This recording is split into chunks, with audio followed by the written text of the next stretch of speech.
Mesdames, Messieurs, peuple congolais, nous lançons un message d'alerte aux cadres civils et militaires, à tous ceux qui mangent encore avec l'ogre de l'aliment, les dictateurs Denis Sassou Nguesso. Vous savez que Sassou Nguesso considère le Congo-Brazzaville comme sa propriété privée.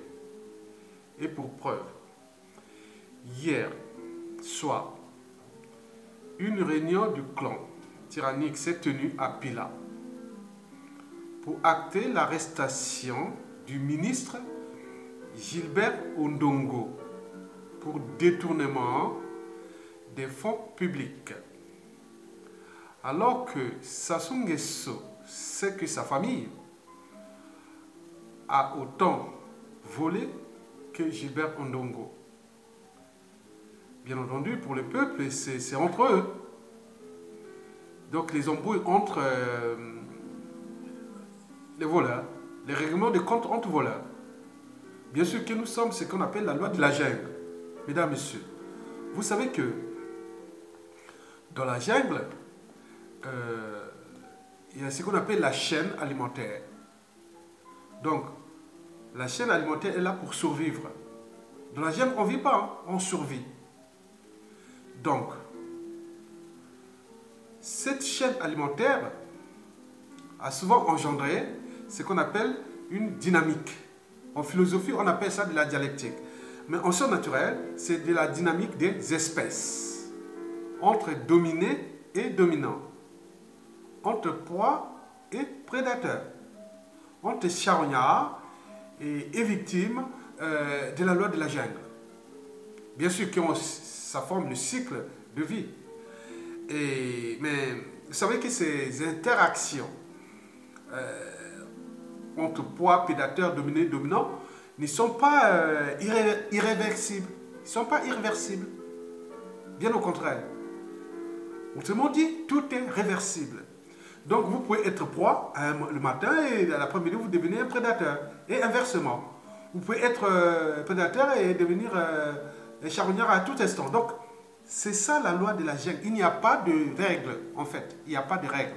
Et ce que nous vivions en tant que peuple congolais pendant la dictature de Sassou et d'Nguesso, c'est de la loi de la jungle. Donc je vous ai fait un petit cours de sciences naturelles sur la dynamique des espèces entre proie et prédateur, dominé et dominant. Bien sûr que nous sommes dans la chaîne alimentaire, mais qui répondent en réalité les cycles de vie. Donc, une dictature aussi a un début et une fin. Mesdames, Messieurs, à l'échelle congolaise, ou à l'échelle de la dictature, de Sassou et d'Nguesso et de l'ère dignitaire, c'est pareil. C'est comme la loi de la jungle est précitée. Mesdames, Messieurs, le dictateur Denis Sassou Nguesso, le prédateur, vient d'ordonner l'arrestation dans les jours à venir, dans les prochains jours, dans les jours proches, de son ministre de l'économie et des finances, Gilbert Ondongo. Bon, qui de ce fait devient une proie. Alors qu'à un moment, il était prédateur à son échelle. Mais là, il y a un super prédateur qui s'appelle le dictateur Sassou Nguesso. Mais lui, il devient une proie, Gilbert Ondongo. En effet, depuis un moment, Gilbert Ondongo et son mentor prédateur ne s'entendent plus bien à cause de la mauvaise gestion des fonds qui devraient être gardés pour les générations futures. Et vous croyez que c'est... Non, c'est pas vrai. Sassou n'a jamais changé de méthode d'action. Il s'est toujours dédoublé sur ses serviteurs ou dignitaires gênants et ou indésirables. Et souvent, la neutralisation de l'indésirable par empoisonnement est toujours susceptible d'agir. Je vous dis aussi que Denis Sassou Nguesso, c'est quelqu'un qui est responsable de rien, ni du bilan de son mandat passé ou encore en cours. Alors, il donne toujours la faute aux autres. Mais lui, ce n'est pas la faute à lui. C'est pas lui, c'est les autres. Donc, il s'est toujours dédoublé. Bien sûr que dans toute organisation, au niveau responsabilité politique et pénale et autres, nous on sait bien que dans les règles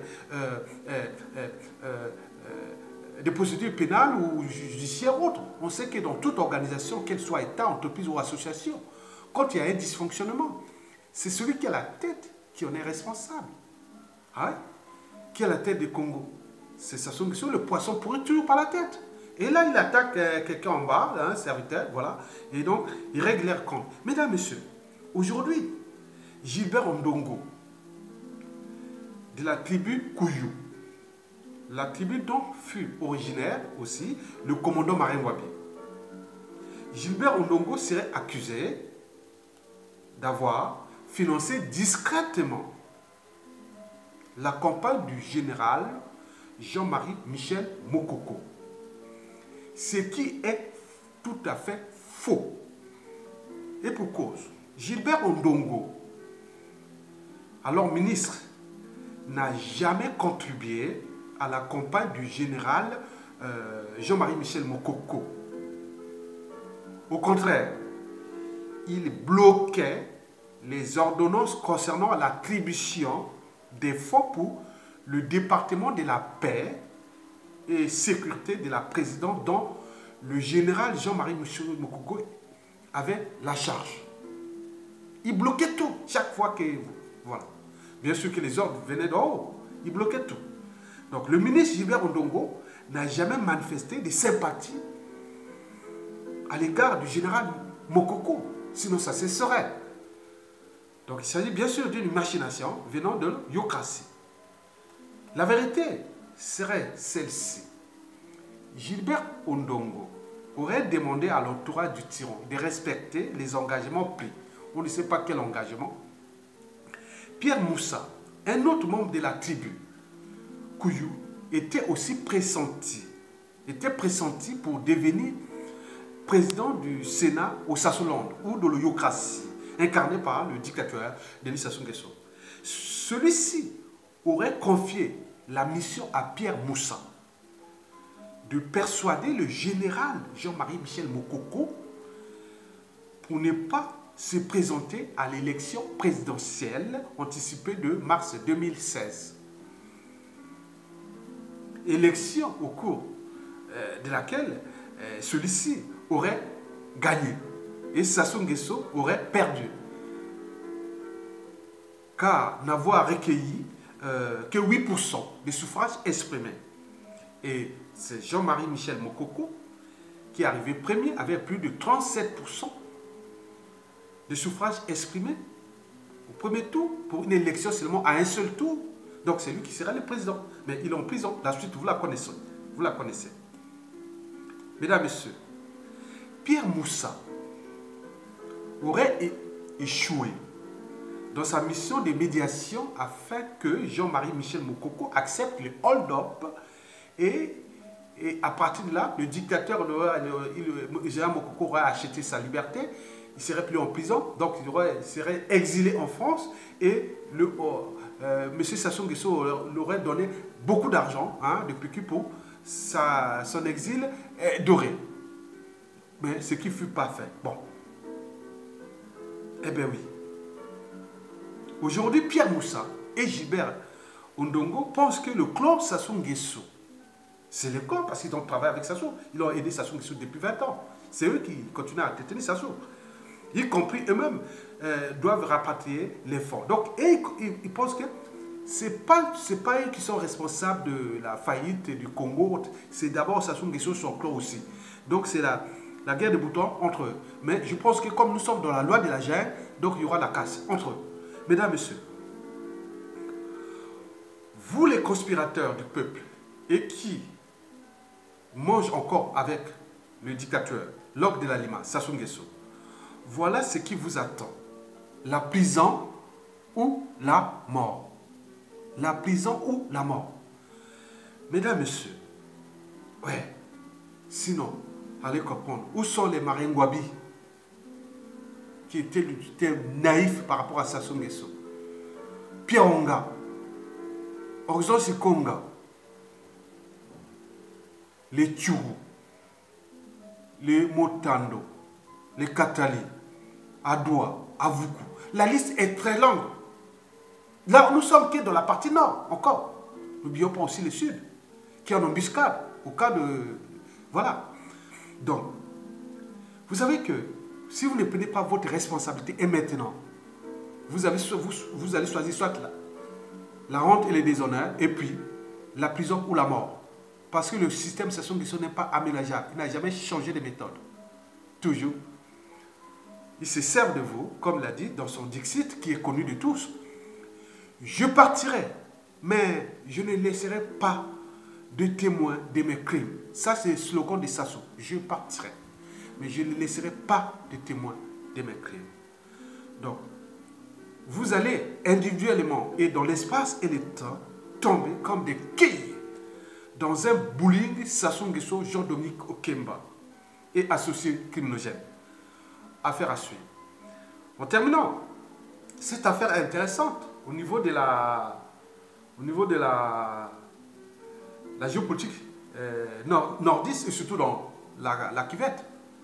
Parce que, bon, ben, elle est intéressante parce que le pilier du pouvoir Sassou Nguesso, tant au niveau politique et militaire, c'est la région de la cuvette. Et quand on parle de cette région de la cuvette, maintenant elle est aujourd'hui divisée. Les gens se divisent là-bas déjà dans la rivière. Le pilier du régime, c'est la région de la cuvette. Déjà, parmi ces piliers, il y a trois tribus cibles ou trois tribus stratégiques pour le régime Sassou Nguesso. La première, c'est d'abord les Makwa de Jean-Marie Michel Mokoko. Donc, c'est moi je suis Makwa comme Jean-Marie Michel Mokoko.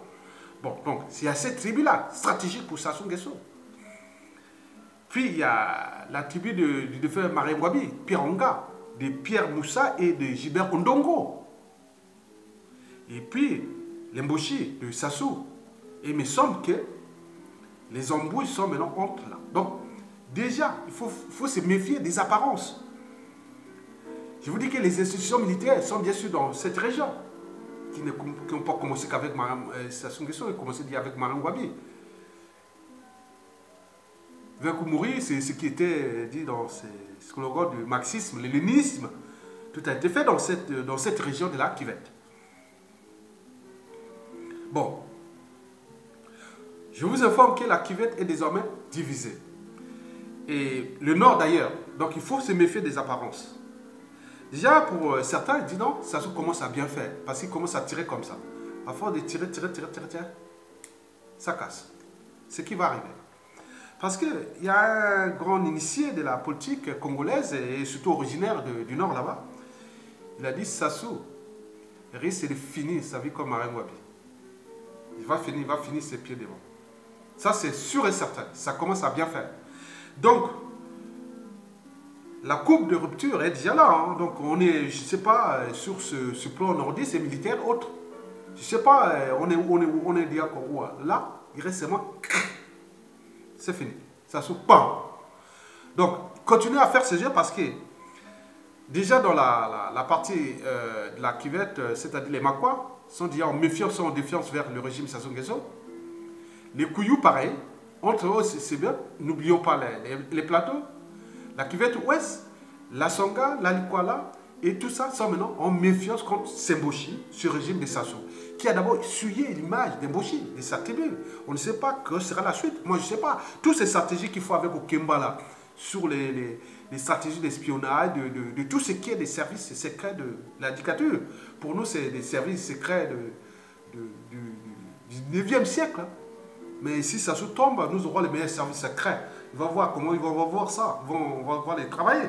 Bon, donc, moi, je vous dis simplement que ce sont en train de jouer avec le feu et qu'ils continuent parce que c'est comme errer dans l'automnoir. C'est-à-dire c'est un processus qui va jusqu'au bout. Ça se va dégager. Et donc, je viens de vous informer de ces problématiques, de ces embrouilles-là. Et je vous laisse avec cette vidéo-là que je vais prendre. Là, il fait déjà 14 minutes, non 15 minutes. Bon, ben, Je vais vous laisser pendant 7 à 10 minutes avec cette vidéo-là. Comme ça va donner un peu des idées comment on appelle, à Sassou Nguesso. Et bon week-end à vous. C'était un homme modeste, une silhouette qu'on apercevait parfois au petit matin en train de courir, seul, dans les rues de sa capitale. Un étudiant en sciences d'une trentaine d'années qui se glissait sans bruit sur les bancs de l'université au milieu de ses pairs. Un militaire, toujours vêtu d'un simple treillis sur lequel il n'arborait aucune décoration. Un chef d'État, enfin, qui se gardait bien de céder au goût du faste et de la mégalomanie si répandue parmi les dirigeants, en particulier ceux du tiers-monde. Bref, un homme politique atypique. Mais, alors qu'il était à la tête de son pays depuis 8 ans, et qu'il était estimé par un grand nombre de ses compatriotes, il a été assassiné. C'était, il y a tout juste un quart de siècle, dans un petit pays d'Afrique qui, malgré les apparences et un régime politique autoritaire, avait gardé des liens profonds avec la France. Marienne Ngouabi, président de la République populaire du Congo, avait 39 ans. Et on ne sait toujours pas exactement qui l'a tué, ni surtout qui a commandité son assassinat. C'est pourquoi M. X m'a proposé cette semaine de revenir sur cette affaire où, comme d'habitude en Afrique, la France est concernée au premier chef. Encore un mot, avant d'écouter mon interlocuteur. Ngouabi est devenu un mythe au Congo, le Congo-Brazzaville, comme on l'appelait pour le différencier de son grand voisin, l'ex-Congo belge. Un mythe parce qu'il est mort jeune et qu'on s'accorde généralement pour considérer que c'était un dirigeant honnête, tout entier dévoué à son pays, même si sa pratique politique prêtait parfois à sourire. Mais les pays sont ainsi faits qu'ils ont besoin de héros, surtout lorsqu'ils les ont dévorés. Vous le savez, rares sont nos anciennes colonies qui ont vécu sans drame leur accession à l'indépendance et les années qui ont suivi. Vous avez une explication? D'une façon générale, les anciens États coloniaux, parce que la France n'est pas la seule à être en cause, ont mal préparé la décolonisation. On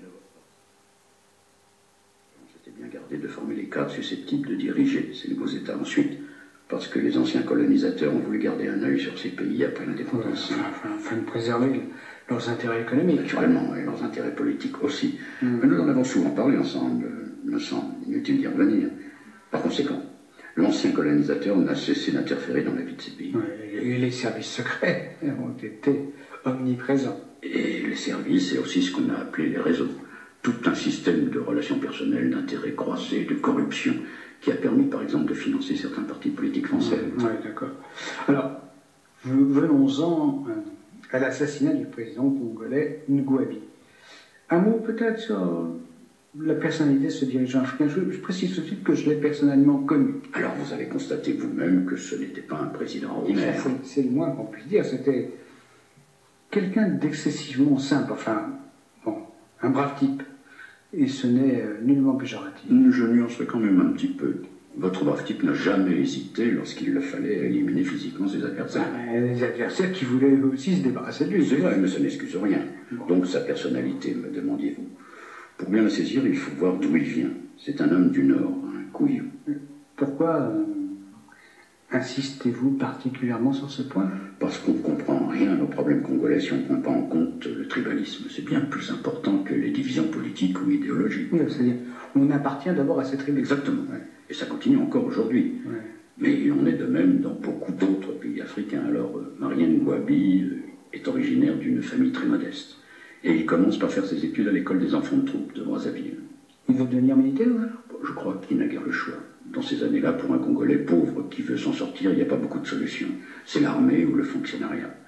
Et Marienne Ngouabi doit avoir quelques capacités en matière militaire puisqu'il est incorporé dans l'armée française et que ses supérieurs l'envoient en France suivre les cours de l'école militaire préparatoire, puis ceux de Saint-Cyr-Côte-Quidan.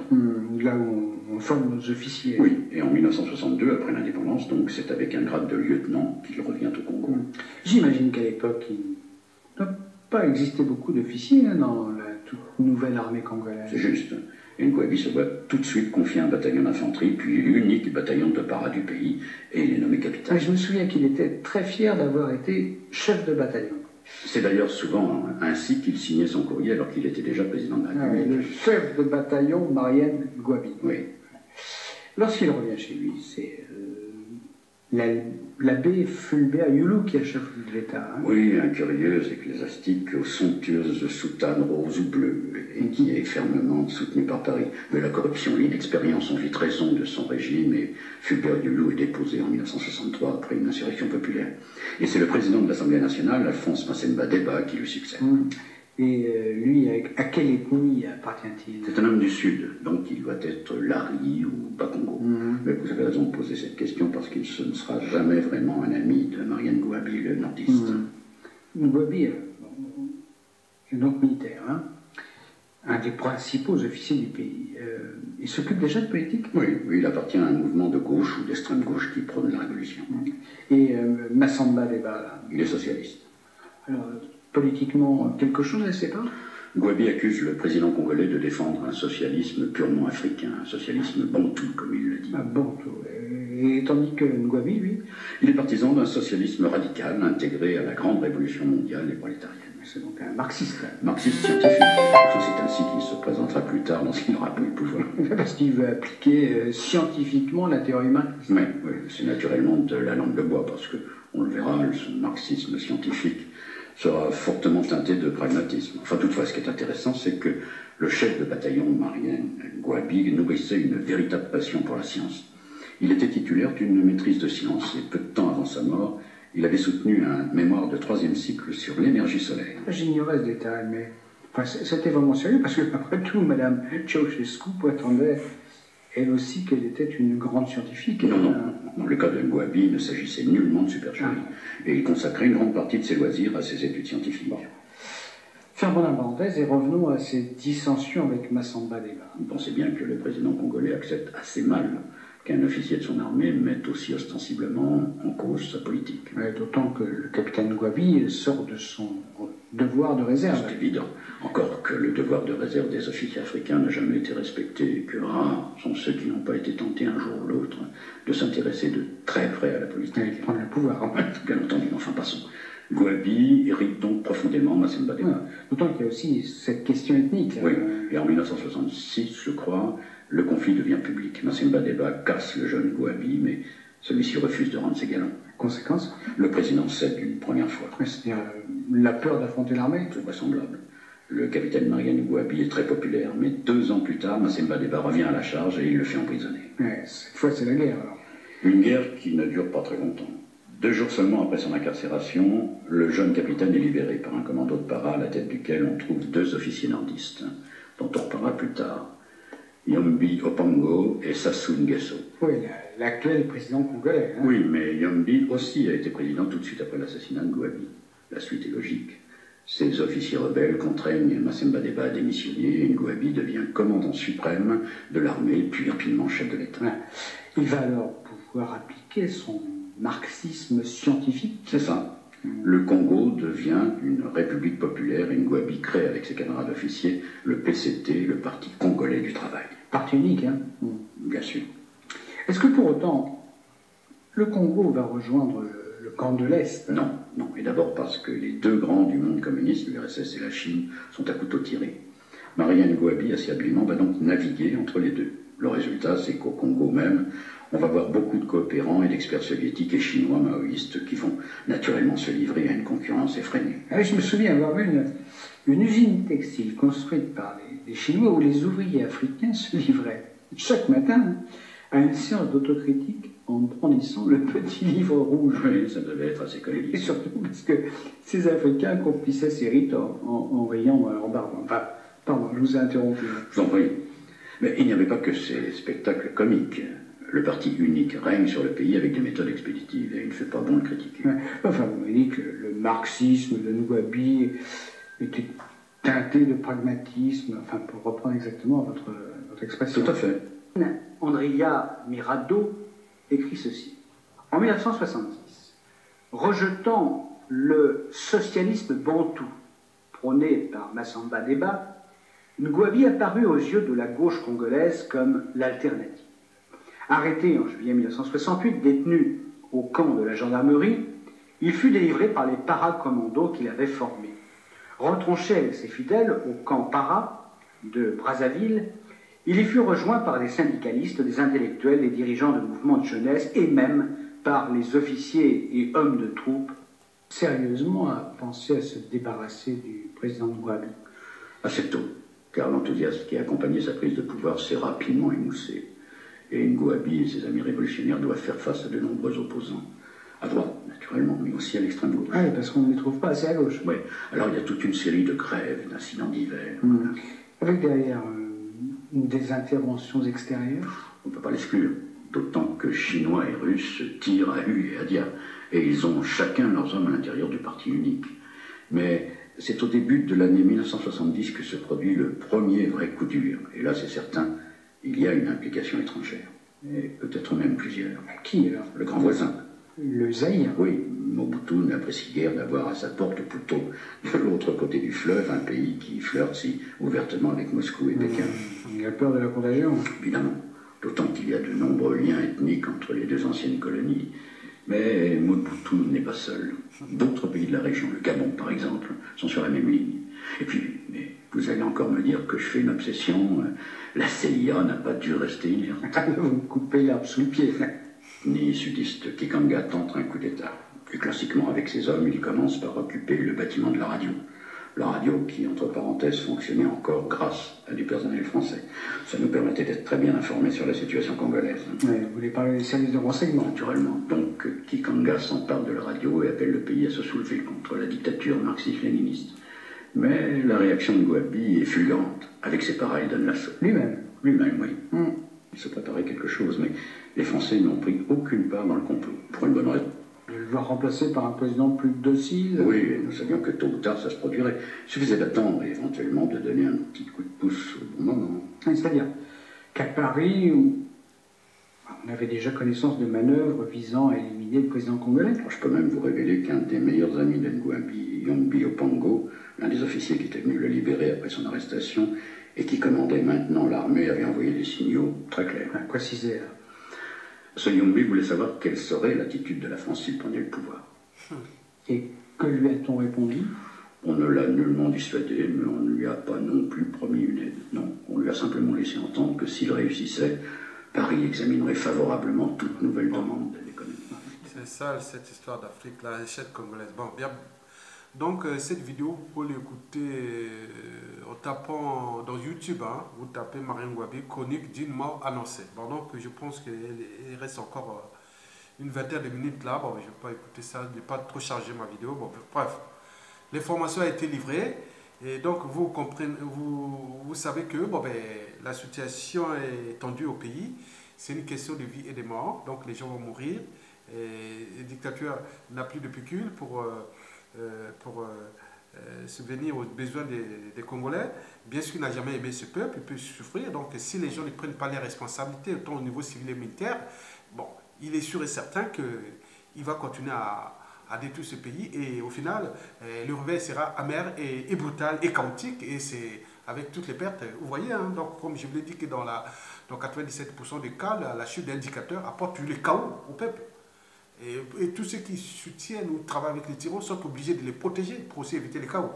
Donc nous devons aller dans le sens des responsabilités individuelles et collectives, tant au niveau civil que militaire. Parce que Sassou va dérouler son agenda d'ici 2019. Donc 2018, c'est déjà complet.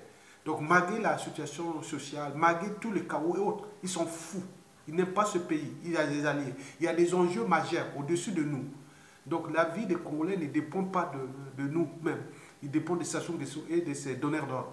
Et donc, si vous ne prenez pas votre responsabilité devant l'histoire et de notre pays, au niveau civil et militaire, de faire partie maintenant, c'est tant pis. Donc, on ne va plus il ne faut plus glander quand on n'est pas capable de se rebeller et d'agir. Et maintenant, comme cela s'est passé dans la plupart des pays africains et ailleurs dans le monde. Mesdames, Messieurs, peuple congolais, vous l'aurez compris et à bientôt. Merci.